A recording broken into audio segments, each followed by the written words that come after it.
We are reporting on the passing of Charlie Kirk, the prominent conservative commentator, podcast host, and founder of Turning Point USA. At just 31 years old, Kirk has left an indelible mark on American politics and youth engagement. But today, that voice has been silenced in the most shocking way possible. According to multiple sources and eyewitness accounts, Kirk was fatally shot during a speaking event at Utah Valley University in Orem, Utah. This happened earlier this afternoon, and we've been following the story closely as details emerge. Let me set the scene for you. Kirk was in the middle of his popular Prove Me Wrong series, an event designed to foster open dialogue and debate on hot-button issues. The event kicked off around 9 a.m. and was scheduled to run until 4 p.m.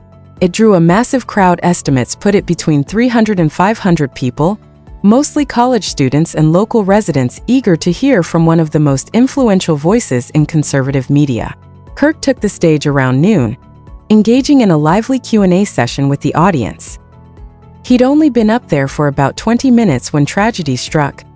Eyewitnesses described the moment vividly. Kirk was fielding questions from the crowd. The first one touched on religion, and he handled it with his signature blend of passion and insight, drawing on historical and biblical references to make his points.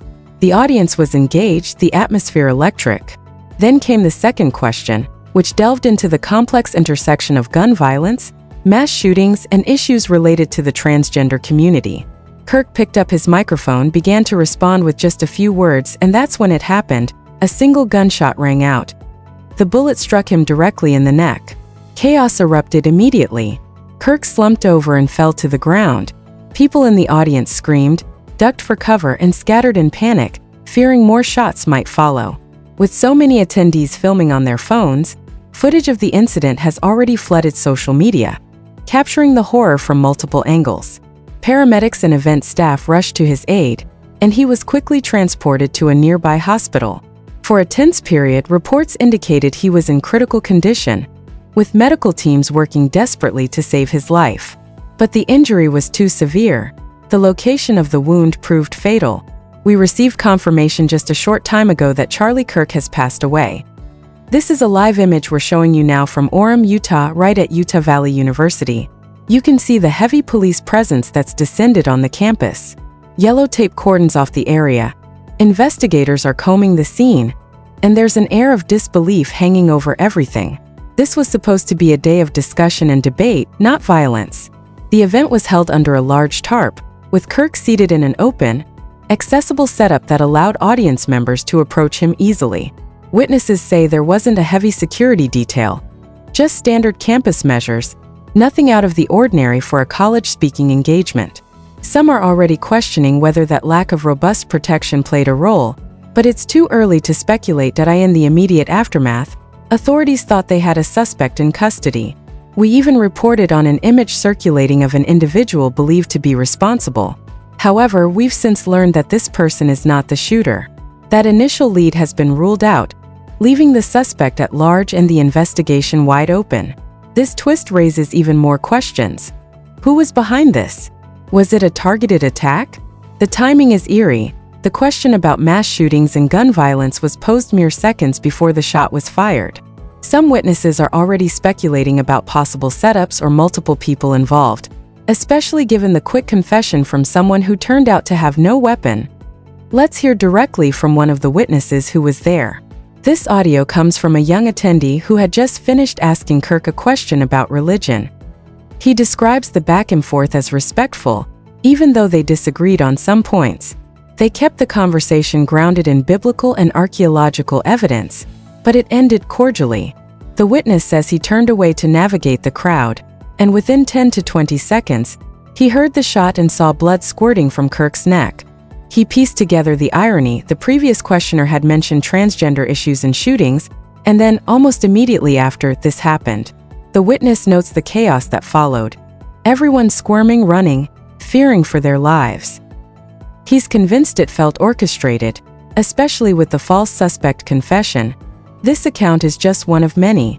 With hundreds of people present, the stories are pouring in. Witnesses describe the pure shock, the visible shaking as they recount the events. The panic was immediate. 500 people bolting in every direction, not knowing if more gunfire was coming. It's understandable. In that moment, everyone felt their life was in danger. The footage out there will undoubtedly aid the investigation, providing perspectives that could help piece together what really happened. Charlie Kirk was more than just a public figure. He was a husband, a father of 2 young children, a boy and a girl, with his son having just turned 1 a few months ago. He leaves behind a grieving family, including his father, and a massive community of followers who admired his work. At 31, he had already accomplished so much: hosting The Charlie Kirk Show, co-founding Turning Point USA, and running a popular podcast that reached millions. Whether you agreed with his views or not, Kirk was known for encouraging dialogue. He wanted to bridge divides, to argue differences respectfully, and to get young people involved in politics. He believed in putting aside disagreements to have real conversations. One of his standout moments was hosting California Governor Gavin Newsom on his podcast back in March.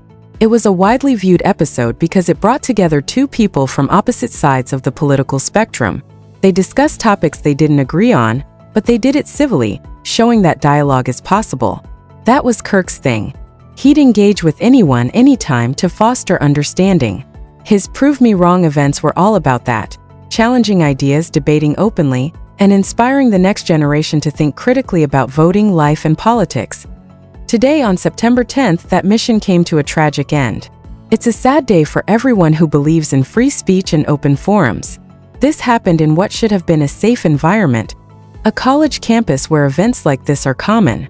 Students and locals gathered to listen, to learn, to engage. There was no reason to expect danger. Kirk was out there, accessible under that tarp, speaking to a crowd that included many young faces he aimed to inspire. As we continue to monitor this story, our thoughts are with Kirk's family, his colleagues at Turning Point USA, and all those affected by this senseless act. The investigation is just beginning, and with the suspects still at large, authorities are urging anyone with information to come forward.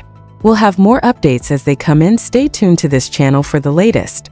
If you're watching this, hit that subscribe button and turn on notifications so you don't miss a thing.